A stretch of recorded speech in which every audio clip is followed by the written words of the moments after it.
నమస్కారం. నా పేరు కానం విశ్వకర్ణ, జనసేన పార్టీ. నిన్న మహా టీవీలో జగ్గైపేట మాజీ ఎమ్మెల్యే, మాజీ ప్రభుత్వ వైపు సామినేని ఉదయభాను గారి గురించి ఏదో ట్రోల్ చేశారు.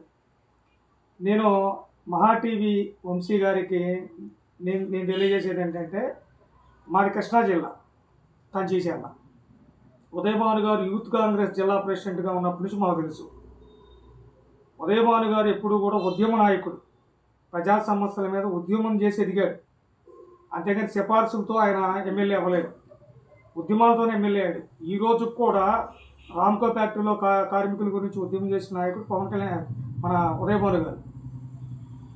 మన ఉదయభాను గారిని ఎప్పటి నుంచో మా జనసేన పార్టీలో రావాలని చెప్పి ఎప్పటి నుంచో మేము కోరుకుంటూ ఉండేవాళ్ళం.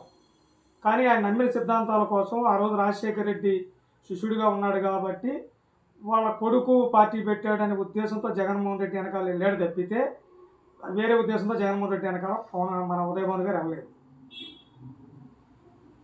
రాజశేఖర రెడ్డి గారు ముఖ్యమంత్రిగా ఉన్న టైంలో జీవిత రాజశేఖరం జగ్గైపేట వచ్చారు. వచ్చి ఒక మీటింగ్లో మేము చిరంజీవి గారిని విమర్శిస్తామంటే వాళ్ళు ఒకటే అన్నారు, చిరంజీవి గారిని విమర్శించే లెక్కతే మీరు మీటింగ్ పెట్టొద్దన్నారు ఉదయభాను గారు. అంటే ఆయన క్రెడిబిలిటీ ఉన్న మనిషి.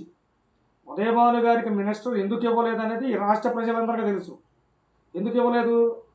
మన పవన్ కళ్యాణ్ గారిని వాళ్ళు తిట్టమంటే ఉదయభాను గారు నేను పర్సనల్ విషయాల్లో మాత్రమే నేను పవన్ కళ్యాణ్ గారి నేను అడ్రస్ చేయలేను. రాజకీయ విమర్శలు వేరే ఉంటాయి, రాజకీయాల్లో ప్రతి ఒక్కళ్ళు విమర్శిస్తూ ఉంటారు, అది కామన్. ఈరోజు ఉదయభాను గారు జనసేన పార్టీలోకి వస్తుంటే కొంతమంది సోషల్ మీడియాలో ఇదే చెప్తున్నాం, వాళ్ళు హెచ్చరిస్తున్నాం, మేము జనసేన పార్టీ నుంచి హెచ్చరిస్తున్నాం. ఎవరైనా సరే ఉదయభాను గారి గురించి తప్పుడు న్యూస్ ప్రసారం చేస్తే తగిన మూల్యం చెల్లించుకుంటారు. ఇది తథ్యం. జై జనసేన.